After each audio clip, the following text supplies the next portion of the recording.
Hello, this is WD. FM, the official Walt Disney Family Museum podcast. We're your hosts, Brie Bertoluccini, Marketing Manager. And Chris Mullen, Senior Marketing and Communications Coordinator for the Walt Disney Family Museum. Welcome back. Today we have a special two-part interview with 4 out of the 12 authors of Women of Walt Disney Imagineering: Peggy Ferris, Tori Atencio McCullough, Ellie Minceff Erlandson, and Kathy Rogers. We held an in-person program with them on October 29th, and since we were unable to have a program replay of their program, an interview with them is the next best thing. Founded by Walt under the name Walt Disney Enterprises, Inc., Walt Disney Imagineering was initially tasked with developing Disneyland, and since then has been responsible for designing and building Disney theme parks and attractions all over the world. 70 years after the founding of Walt Disney Imagineering, WDI, we are excited to highlight the contributions of women who made an indelible impact on some of WDI's most iconic and enduring projects. For our last interview, we have Tori Atencio McCullough and Ellie Minceff Erlandson. Tori Atencio McCullough is another Imagineer with deep Disney roots. Her father, Disney Legend X Atencio, was a Disney animator and writer. McCullough spent her 40-year career at WDI in the interior design studio as both a designer and a manager.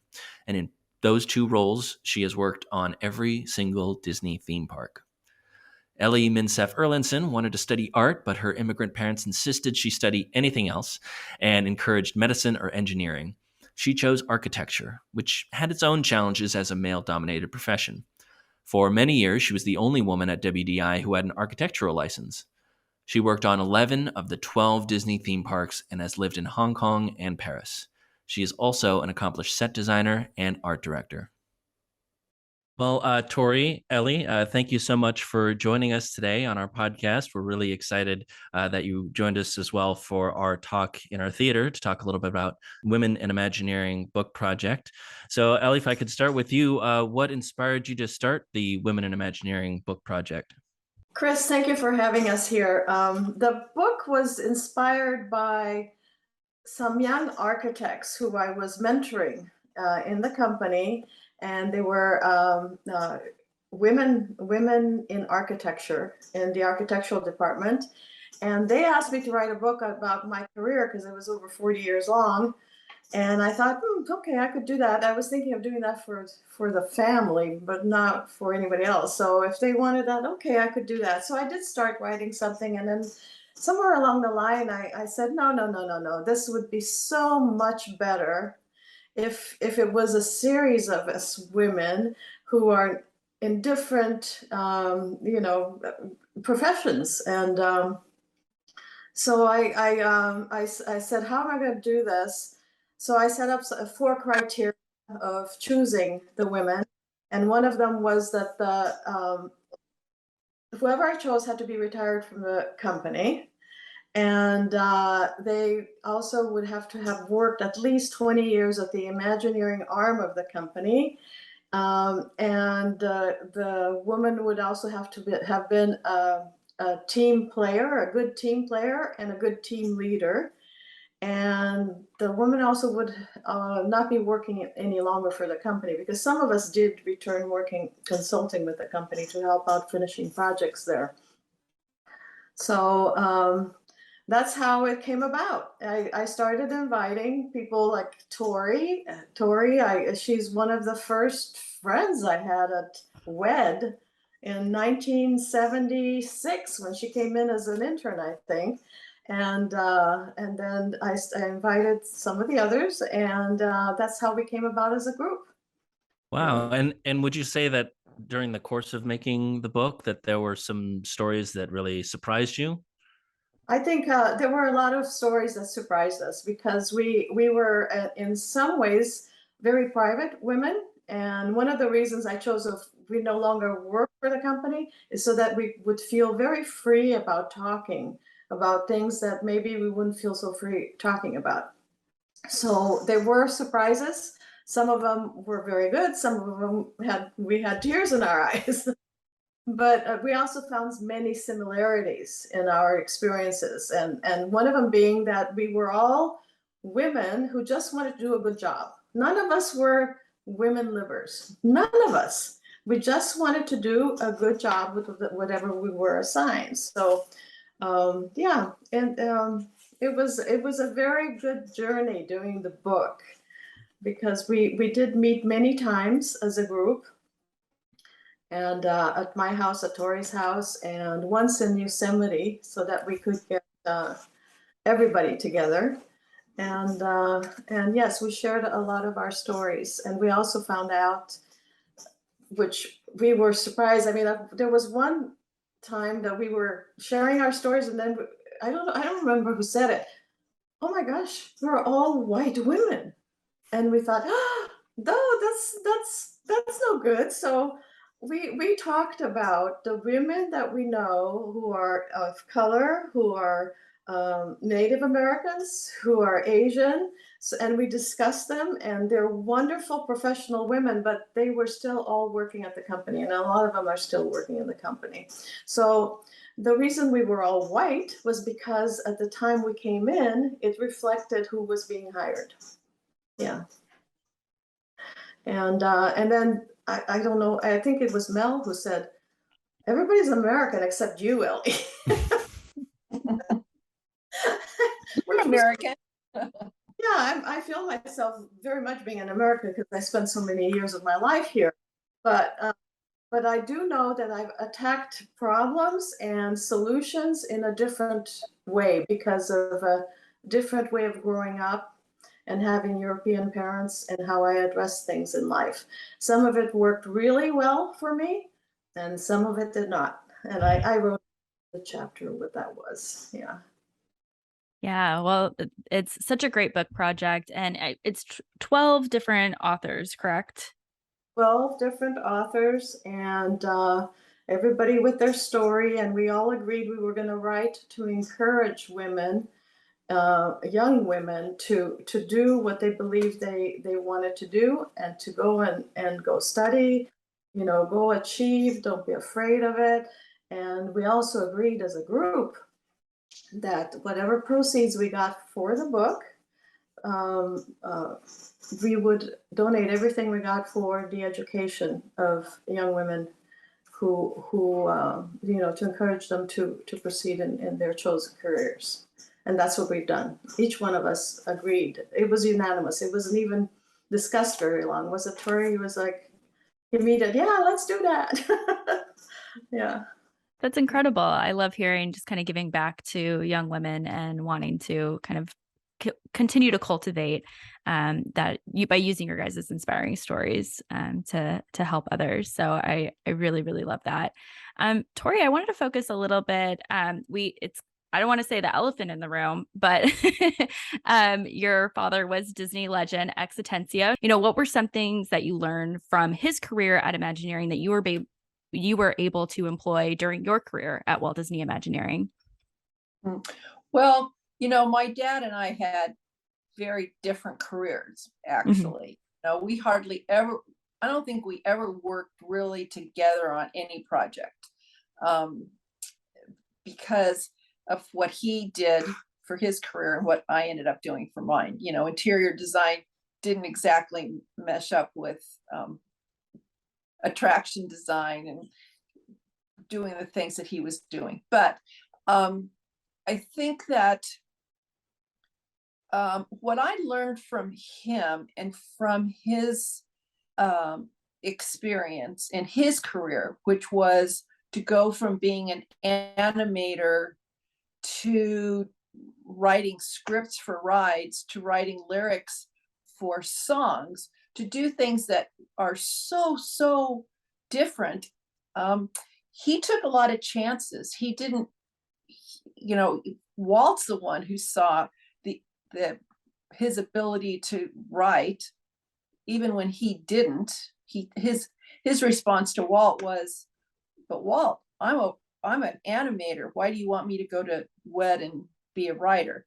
So I think that even though I didn't jump around like that, and I certainly didn't have that kind of varied career because I stayed in interior design the whole time, my whole 40 years. But I think I realized that you need to take a chance. And if you have an opportunity to do something different and to,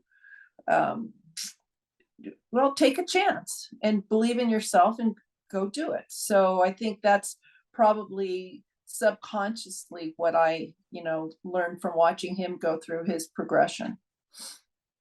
Totally. And you touched on a little bit that you were involved in interior design. You reached the level of director of interior design at WDI. For those who might not know what goes completely into working in interior design at Imagineering, what would you say that all that entails? Okay, so the interior design department at WDI is responsible for the interiors of of everything that a guest touches. So we don't get involved with things like inside of the attraction, like the sets, the design of sets, anything like that.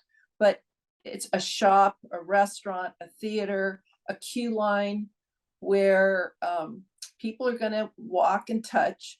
That's when we get involved. And we can go from doing the concept design for the whole shop or the whole restaurant to doing the specifications for the materials, to the specification of the furniture in the case of restaurants. So that's kind of, we do that. And we also work on the hotels, and we do the same things for the hotels. But there it's everybody's touching everything in hotels. So yeah, that's the best way to kind of describe our scope of work. It's so interesting because, I mean, as a guest going into a Disneyland theme park, the materials that maybe have to be touched a million times has to be really different from probably somewhere that's not a theme park. So is it pretty different, the types of materials or things to do there? Absolutely, absolutely. The durability is the biggest issue. So we're always about how much it can be touched and how well it'll hold up. I remember going to presentations on, carpet vendors would come in and try to make presentations about their new carpet line that they wanted us to use. And we would just say, they would say, oh, well, we use this in such and such an airport. And we're like, that doesn't really matter.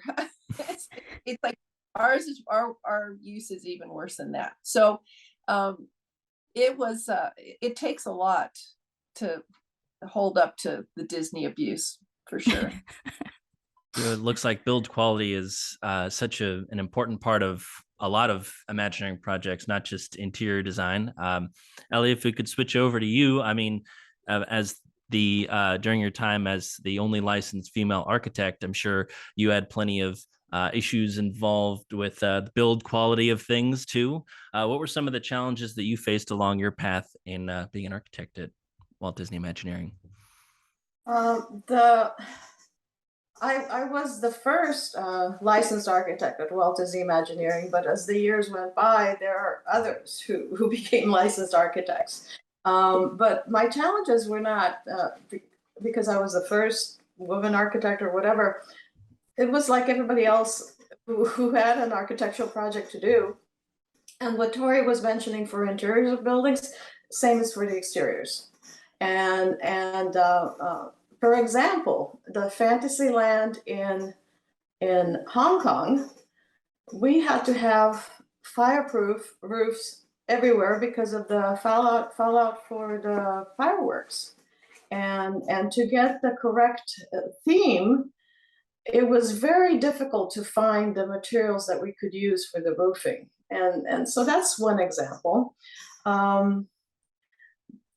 Let's see, the difficulties, there are many, and there are many positive things too, because as you and this goes, I think, professionally for all of us who worked at Imagineering, as you go through projects, you realize that there's things that you cannot solve, and you you actually then you go and you work with others to find solutions. You're not a lone ranger, trying to be a hero for anything. The best solutions are usually the team solutions. So that's what we always aim for. And working overseas also was a challenge because we had to Tori also with interiors. We had to teach the local architects, designers that we hired to complete the construction documents. We had to teach them about thematic design and how you draw it even so that it would be built correctly. And it became very evident that drawing just with computers was not working. You had to draw certain things by hand to get the correct character of things. So that was interesting, and it was also interesting in that in every overseas project there were always people to be found that had the talent and the wish to learn how to do it, and they were fun to work with, really fun to work with. And sometimes they didn't even know they had that hidden talent, and we're the ones who pulled it out of them. We just by asking for what we were asking and asking them to perform a certain way and showing them how to do it. So that was a good challenge too. Yeah. That's awesome. Ellie, when you worked on Epcot World Showcase, I always love the design. It's my favorite part of visiting Epcot is the World Showcase, a park area that's so unique. And among the castle parks that came before it, how did you and your team go about creating areas that could capture the look and feel of a country into one space? And kind of what were the priorities of yours in getting the little details correct? Okay. When I worked at the World Showcase, I was not a team leader. It was early in my career, and I was very, very fortunate that I got to work with Harper Goff one-on-one. And Harper Goff is the one who came up with the idea of the lagoon and the pavilions around the lagoon, and he had painted a few examples of what some of the pavilions could look like. And then he pulled me into his team, and he asked me to design literally whole pavilions of different lands, and it was like, what? And it's like it's the example of you don't even know that you can do it until somebody believes in you and sees it in you, and that's where I was. I didn't know I could do it.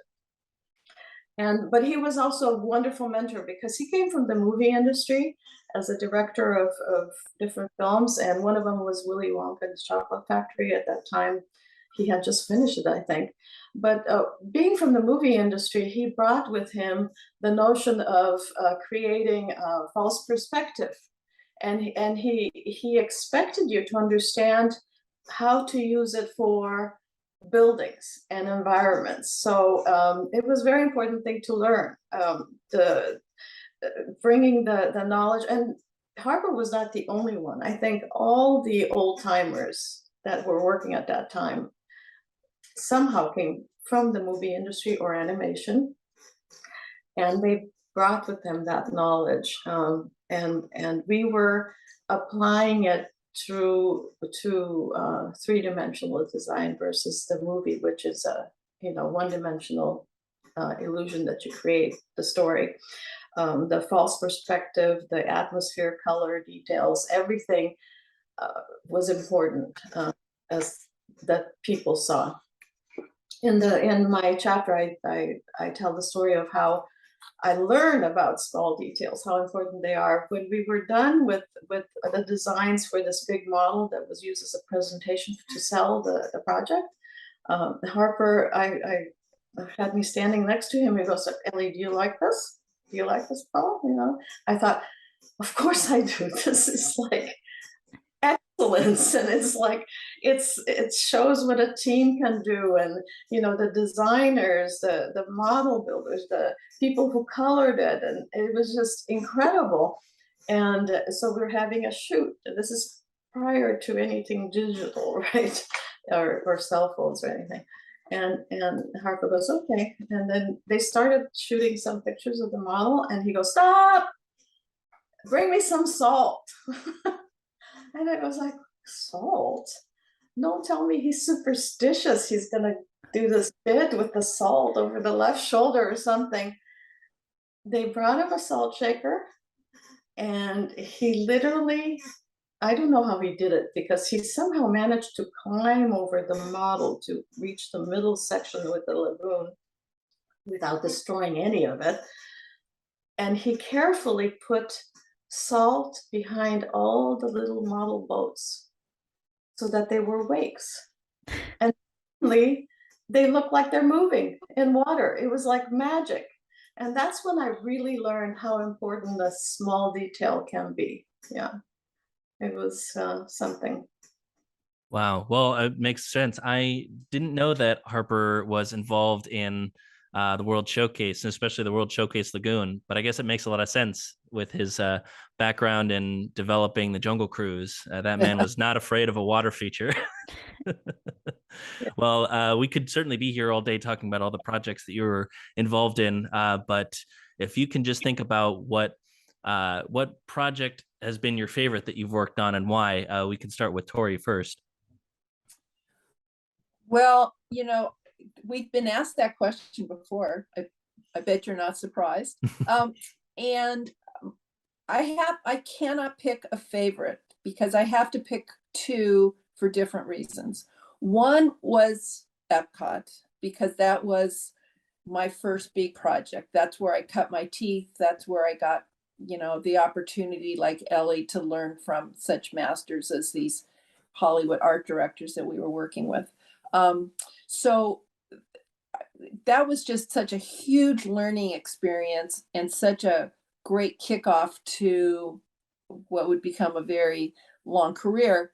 And so that one is very dear to my heart. And it was also a very unique park. It was the first non-castle park, so to speak. And so we were really breaking new grounds with that park. So it was very exciting to be part of that. The second one is Paris, EDL, the original park. It'll always be EDL to me. Euro Disneyland, for those who don't understand the acronym. Yeah, Disneyland Paris, we've never heard of her. Yeah, Disneyland Paris. My husband and I had the opportunity to go over there and work on that project for about 3.5 years.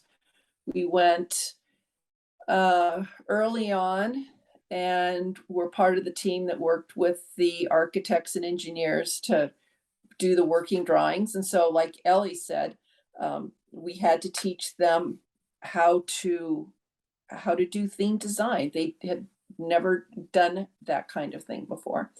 And it was such a beautiful park, and we learned so much. Every time you go into a new country to do a park, it's such a learning curve. It's such a new experience, because you have to learn new codes and new materials and new ways of doing things. And so as much as we were teaching them about theme design, they had to teach us about materials and how they built things versus how we would do it. So we did things in some cases very differently. They used plaster a lot on the interiors to do a lot of their moldings and detailings and things that we never used that material before. We'd use gypboard sometimes or other appliques, but they did it completely different. So we learned a lot. And of course we were living in Paris, so that doesn't suck very much. That was quite the opportunity, to travel through Europe and everything. And I even had my only daughter in Paris, so I got to go through that experience as well. So that was fun. So those are my two favorite parks, because I think they were so unique and unique experiences, so to speak. Yeah. That's really interesting. And you were able to work on all of the parks. Is that you've had projects in all of the Disney parks? Is that correct? I read that We somewhere. always like to remind people that we are too young to have worked on Disneyland or Walt Disney World or Magic Show. Well, no. I didn't mean like that. Just more like, you've had projects in all the parks, like updating things are not necessarily the genesis of it, but Yeah, almost everyone. I mean, because I managed the interiors department for over 20 years. And so whether I had a direct hand in every park, like designing, a facility or a hotel or something, I was still involved in it through my department, my people, my teams that were working on the project. So I was involved in the background, so to speak.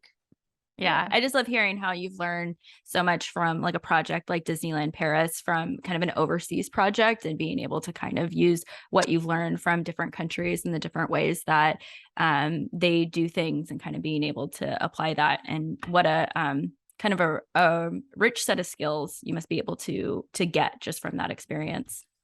Yeah, it was and it was interesting. And Ellie, even worked closer on the projects internationally than I did, but every time you started all over. I mean, it was a new learning curve every time. So it really did. I think that's why we all worked there for so many years, because you never got bored. You were always learning something new. You were exposed to something new. You had a new opportunity. And so never a dull moment at Walt Disney Imagineering. Sounds Wonderful. like. And Ellie, what about you? What would you say your favorite project was that you worked on, if you have one or several? Had several too. I did have the good fortune of working in every international park that the company has done, and like Tori, for me, the Epcot World Showcase project holds a really, really special place in my heart, because it is where I found out what I could do, and how I could grow, and I was given the chance to do it, and the free hand to do it, which is amazing. The trust, to do it, and I had a lot of fun with the project team and the other designers and the model builders and the people painting the models, and we were all involved with each other's work. It wasn't like you do something and hand it off, they do their thing, they hand it off, they do it. We really kept it tied together, and that was a really good thing. The other project that I absolutely loved was for Florida, the Animal Kingdom. I was assigned to be the project and concept architect for the African land, and it was fun to get to know Joe Rody and his team. It was fun to see the dynamics of a theatrical mind like Joe's, that was so intent on creating this fabulous park, and to be able to work with the team. And it was also terrific to have gone to Africa on research trip for buildings, and on safari for area development, and that was amazing. So unforgettable, totally unforgettable. Now for the foreign project, I think I mentioned before, the people, I really enjoyed getting to know the local people. In France, I was fortunate that I speak French, so I really got to know the locals really well, and worked well with them. And my husband also worked in France, and both parks, the first one, EDL, Paris Disneyland, and the second one, the studios. So I enjoyed both projects. They were very different. They were in a different time frame. under different leadership in the company, and we had different problems to solve. Architecturally, speaking of working in different countries, we bring with ourselves our knowledge of everything that is code in the United States and in the Disney company, because Disney has its own very strict for safety. And also was, I think, one of the first companies that was concerned about the usage of wood and what wood we would be using from around the world, and are we destroying forests and things that other companies weren't thinking of yet.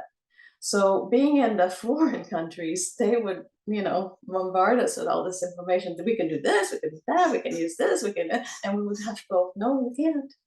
Oh, but it's legal here. Well, it's not legal for Disney. So whoever had the most stringent rule, either the country or the company, we would go with the most stringent rule. And it was a learning curve for them to have to work that way too. Yeah, it's so it's really, I can't say one project is my favorite. I think Disneyland Paris is gorgeous as a park, but there's so much beauty in the animal kingdom. I mean, everywhere you turn, you find beauty. And then another thing I will never forget is I was on a business trip to Japan, and they took the small group of us that were there on the business trip to be in the morning inside the park when they opened the gates. It was a stampede.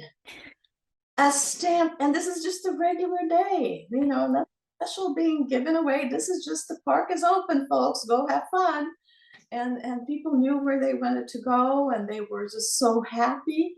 And you see that and you go, this is why we do what we do. To see that happiness, it's indescribable. That's incredible. Here. I know, I love listening to you guys talk about why these are your favorite projects. I personally do love the Africa area of Animal Kingdom. I worked in Kilimanjaro safaris for a little bit, and it's so built into when you work there, it's just built into the DNA how much you love Harambe, and everyone is how people talk about that area and all of the details. They even those who work there just have so much love for that area, because you can tell that so much love was put into that area to be authentic, to try their hardest to be to celebrate that kind of African culture that's present. So I always have a special place in my heart for that. Thank you. For both of you, what was the best advice that was given to you, maybe by a mentor, and what advice would you give to a young woman interested in a career at WDI? I think from both of us, from where we started, there were no mentors. That's right. That is what we heard. That's what we heard from Peggy and Kathy, and I was so shocked. You just jump in and you swim. Yeah. So, and we very quickly, it's very important to be flexible, to really embrace flexibility and change too. Yeah. What do you say, Tori? What? Well, the one thing that I think you'll notice as you read this book is that none of these 12 women were shrinking violets. I think it's important. All of us had the type of personality that and the reason why we probably became the leaders that we did is because we were willing to speak up. We were willing to take chances.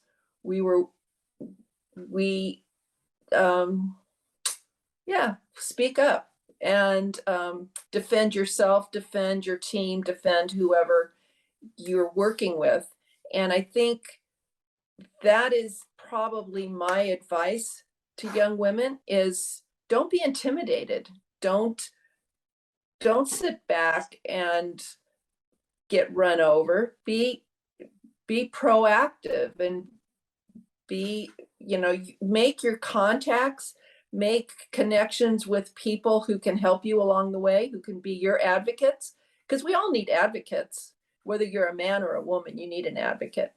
And I think that certainly was was helpful to me, and I was happy to be advocates to others as I progressed along my career. So I think that would be, that would be my advice to young women today. Ellie? Yeah, also it's because we were not little delicate flowers, we did go out there and advocate for what we believed in ourselves, not in an obnoxious way in any way, but in the way in that we acted. We gave solutions to problems. And in the construction sites, I think Becky is one who mentions this. She says, one of the important things she learned is give an answer. Give an answer. You have to give an answer, and you can't shy away from that. So you take all the knowledge you have, and you balance everything out, and you say, this is the answer. And if it's not the right answer, eventually will get corrected anyway, but you have to give an answer. So and not be afraid. Don't be afraid. Everybody, absolutely everybody who belongs in the human race fails sometimes, and so what do you do with that? You don't say, oh my gosh, I'm no good, and I walk away. No, you analyze it, and you plan for the next time you're in a similar situation, and you're smarter for it.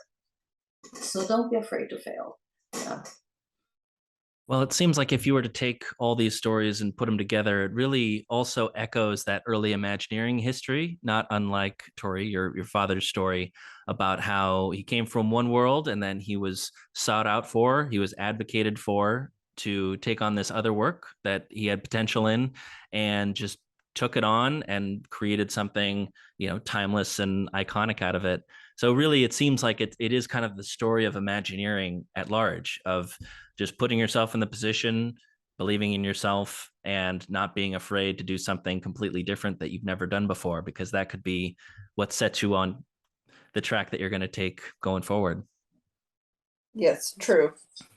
And Ellie and I are probably certainly the minority at Imagineering, where we started in interior design and architecture. And even though our roles in interior design and architecture changed certainly through our careers, we're by taking on more responsibility and doing more things and different kinds of projects, most people at Imagineering jumped all over the place. Because it's such a broad spectrum of talent at Imagineering.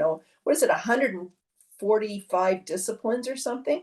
So there's a lot that you can kind of move your way into there, and so a lot of the stories reflect that. We just happen to be two that stayed kind of where we started. I actually had a choice early on in my career, in that to get the license, and it's in my chapter, I had to leave Imagineering because my work there was not recognized by the state for my licensing exams. So I did have a point in which I decided I'm going for my license or not. And once I decided I go for my license, there was, for me, no turning back. It was like, I really want to do this. So it's a choice. You do it. And the other thing is, I think all of us who started at Imagineering, when we did at that time, we accepted positions that maybe sometimes were lower than we thought we could do. And we were happy with that because we knew we were going to learn. No matter what we're doing, we're going to learn. And in my case, I can say I also, I was a graduate of the School of Architecture at USC, and I accepted minimum wage because that's all they were going to give just to get in the door. And that in the years, of course, changed enormously. But if I had said, no, I'm offended, I'm a graduate architect, this is beneath me. No, you just go and do it and trust it. Trust that things change. Just go and do it. Well, we we certainly appreciate you guys just doing it and coming on to talk with us about your careers. It's such an enlightening conversation, and we can't wait to hear more of when all four of you get together and talk about the book project. But Bree and I definitely wanted to thank you guys for taking the time to share a little bit of your story with us here. Our pleasure. Thank you for having us. Yeah, really our pleasure. Nice meeting both of you. Thank you very much. You as well. Okay. Thank you. Thank you. It was so great hearing from these inspiring women. You can read more of their stories and the other 8 incredible women's stories in their book, Women of Walt Disney Imagineering. You can purchase their book wherever books are sold. Thanks for tuning in to WDFM, the official Walt Disney Family Museum podcast. Subscribe wherever you get your podcasts. Email us questions or comments at podcast@wdfmuseum.org. Learn more about our upcoming programs, workshops, and classes by subscribing to our e-newsletter on our website, waltdisney.org, or follow us on Facebook, Instagram, Twitter, and YouTube at WDF Museum. Keep Imagineering and keep moving forward. Bye. Bye.